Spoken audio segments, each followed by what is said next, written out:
Not only is Kelly Carlisle from Acta Nonverba an Oakland community builder, she's also an amazing storyteller, as you're about to find out in this President Barack Obama true tale. So you were in a picture with Obama? Mm-hmm. Barack Obama. Barack Obama. How did we get there? It was, again, one, reading. Mm-hmm. Two, just being a good person. Kelly, I'm both those things. I've never met Obama. I mean, like, give me more than how that. good are you? Well, I mean, it depends on who's asking. Exactly. I actually got a call from one of Obama's speechwriters saying that she had heard about our work and whatnot. And again, I wouldn't have answered the phone because I didn't recognize the number, but it was during summertime. And there was a parent that was about to just marching towards me, probably to complain about something her son didn't like. Don't give my kid eggplant. So when the phone rang and I saw this woman marching towards me, I was like, oh, and jumped on the line and walked off.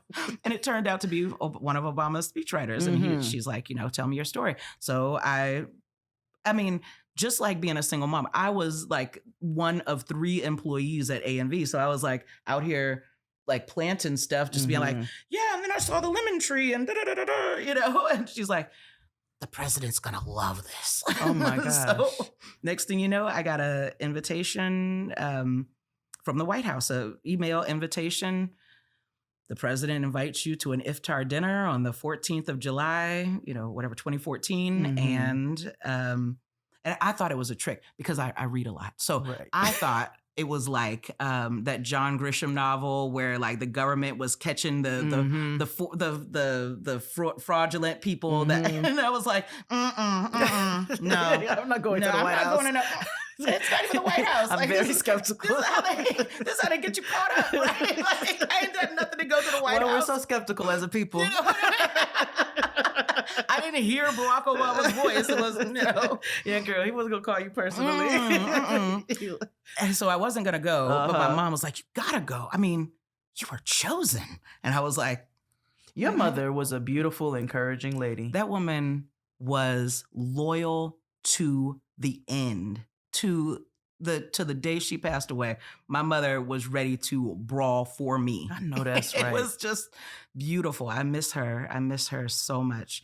So a friend of mine let me use their miles, their air miles, and I got to DC. I first called to see if my kid could come with me, and they were like, no. I was like, okay, well, can you help me with the plane ticket? And they were like, no. Can you make it or not? I was like, I'll be there.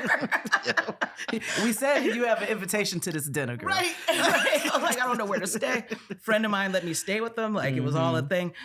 Okay. I don't know what y'all time is like, but I got to tell you how buck wild it was, because it wasn't just I fly to DC and I go and have the dinner and then I fly back. No. I get there. First of all, DC was humid. It was July. It was pouring rain. I hadn't had a chance. I had an appointment to get my locks twisted so that I showed up nice and tight, but the guy that was my hairdresser didn't show up, even though I said, I'm going to have dinner with the president. Can you please? And he was like, yeah, come on. And then he didn't show up. So he stood me up. Oh my God. God. I end up in DC the day of the dinner. And I don't know what to do. I am too nervous to try to do my own. Of course. I met a friend from high school for lunch, and I wore this dress because I was trying to meeting a friend. Oh, you were meeting a friend from high school. Okay. And so, but it had one of those stupid French zippers, and it was humid, so I couldn't zip it up. And so I ended up walking around some part of DC trying to get housekeepers to zip up my dress. They couldn't do it either. I go to the dinner. Before I go to the dinner. Oh. And so I'm like, my hair, what am I going to do about my hair? And so I basically accost some sis on the metro, and I'm like, sis, who did your hair? Can you please help me? She's like, yeah, girl, go down to where. And so I went down there, and this woman hooked it up. Okay, come on. 2-strand twist. Come on, somebody. She put it up in a little thing. I left that place feeling like $1 million. I rushed back to where I'm staying. I put on the 3 suits. The people I'm staying with are like, you look nice. I was like, shut up, you don't know. And so And also it's a Muslim dinner. But so I'm like, I can't wear pants. Then get there. Women are wearing pants. I was very upset. Anyway, Madeleine Albright was there wearing pants. Like, so my pants. I'm just trying to get from the hairdresser back to the place so I can change clothes. But now it's doing one of those DC deluges. And so the rain is coming down. And so I walk up to this elder on the metro, Black woman, and I say, ma'am, I will give you $80 for your umbrella. Please, I'm having dinner with President Obama tonight. I just really don't want anything to happen to my hair. And she said, no? Okay. So I went to... I'm not gonna hold you. If somebody came up to me and asked me for my umbrella and that was the reason, I might say no too. I'm like, you're not going to have dinner with the president. This is presidential hair. This lady is crazy. But she says no. Okay, what else happens? So then I go over to the metro attendant and I was like, I know this is gonna sound weird, but can I get some garbage bags from you? And so they let me have 2 garbage bags and I put them over my head and just pulled to make a little bonnet. Yes, I pulled a hole in it and so it's covering me. You're an innovative lady. You know that? It's going to happen. Yeah, it's going to happen. You're an innovative lady. Deeds, not words. Deeds, not garbage words. Cans, garbage bags. I'm sensing a theme here, sister. Correct. Plastic. Plastic is the thing. I don't know. It was more garbage. I think the theme is innovation. That's the theme that I'm sensing, actually. Keep going. Thank you. So I'm get off the metro. I'm walking back to where I'm going to change clothes all them times.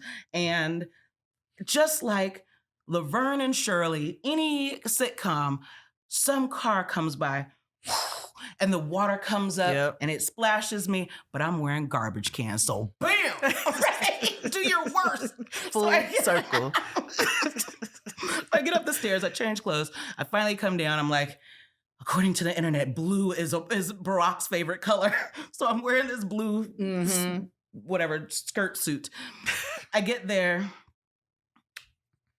I've spent the last 4 years only wearing tennis shoes because I'm farming. Because you're farming. But now I'm wearing a suit and stilettos. Oh, you were wearing stiletto pumps in the White House. Okay. My feet How aren't were you ready. walking? You look like Mr. Tumnus, didn't you? I look like Sealy from. You look like a baby. You look like a baby deer. I can only imagine. All I had was a purse that was way too big. It had a pack of cigarettes, a lighter. In case Barack want to step outside. Oh, yeah. Facts. Okay, come on, preparation. And my passport. But you're walking around pigeon-toed with your knees all buckled in these high heels. I'm already in pain. Nothing's happened yet. So I get, I have to go through security. And immediately, remember, I was in the Navy. On the ship that I was in, part of our job was to clean up the marine berthing, where the Marines sleep. And immediately walking into the security of the White House, I smell Marines. It was like... What does that smell like? Oh, okay. Never mind. Keep going. Go ahead. It's a really great question. Say less. I'm good. Right? You should ask a Marine. So anyways, I'm like, I go through, they do the thing. I walk in and first of all, I'm like, this was pre-Trump, but I swear when Trump was like, it's a mess, or what did he call it? Like a shanty or whatever. I was like, this is what the White House looks like? God, like weird wood paneling everywhere from the 70s. Like the ceiling is short. Oh, I know the feeling. Like, what the hell? I know you walk in and you're like, oh, this is dated. All this money. all this money this brand has, and it's dated. Exactly. So I go up the stairs. There's a photo of Kennedy. There's Bush with his dog. Like there's a Marine playing the piano and like all in full gear. And there's a giant pyramid of glasses, and I am parched. Like my nerves are bad. I don't know what's happening. I'm in the White House. I'm wearing horrible shoes. Like it's awful. And so I go to the bar and I'm like, can I get a drink? And they were like, what kind of drink? And I was like, gin. I don't know. And he's like, this is a Muslim.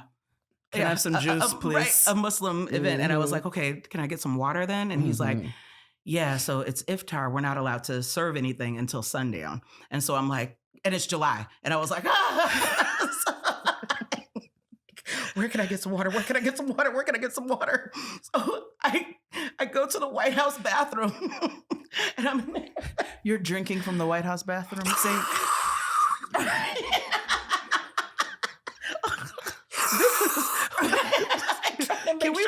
We need to do like a reenactment of this day. So then, as I'm in there, they have this giant mirror and I'm like, bathroom selfie, of course. So take a few bathroom selfies. And this all came from you planting seeds in the garbage can. Correct. And how did the meeting go? How did the actual meeting of the president go? So he spoke about our work. He used my story, in one of the opening things. It was very surprising because I just thought I would be in the room and maybe he would talk about me. But it turns out that I was sat directly next to him. So, this close to him. So the podium's right here and he says my name and I'm like, and then he comes behind me and he sits here and I'm like, and so I'm shaking and like my pumps, the stilettos, like I don't know how to be like I'm trying to be, remember what Muslim is, right? So keep my legs closed. Yes, of course. Farmer. Which, listen, you had a good background, so you knew how to move. But I'm in these stupid shoes. Yeah. And so I'm trying to like, Muslim ladies don't cross their legs across, they cross their ankles. And so I'm sitting there with my ankles crossed, but the stupid stilettos are slippery and I'm scared. And, and Obama's sitting next to you. And Obama's sitting next to me grinning and you just drank out the bathroom. And it's all bad. So at one point, my thighs give out. I kicked the president under the table. And you should have said, I was just seeing if you wanted some cigarettes. And I was like, I'm so sorry. And so I like kind of like skirt. But now, my thighs are again they're not used to being encased like this. So I crossed my ankles again. And now, he's going around because he turns to me. He's like, Kelly, tell me about your work. And I go,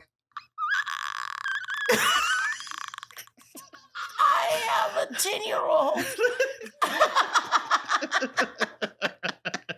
And so he sees that I'm in distress, and so he moves on. But now he's distracted. I thought he was going to comfort you. No, there's no time. He's like, not on time for this. It's a quick dinner. So he's talking to somebody across the hall. My foot pops again. I kick him a second time. Oh, my God. And I said, oh, my God, I'm so sorry. Please tell Michelle I didn't mean it. Him being the gentleman that he is, he moves himself out of the way because clearly this chick is just gonna keep kicking you. She's so chaotic. Oh my God, Kelly. Kelly, you are a delight and a joy and a treat, man. And what you're doing for the community, your spirit is so big and it's so warm, and I just love everything about you. Thank you. And I can't wait to see what happens with everything that you're doing in the future. Thank you so much. Thank you for your kindness and for even finding us. I really appreciate it.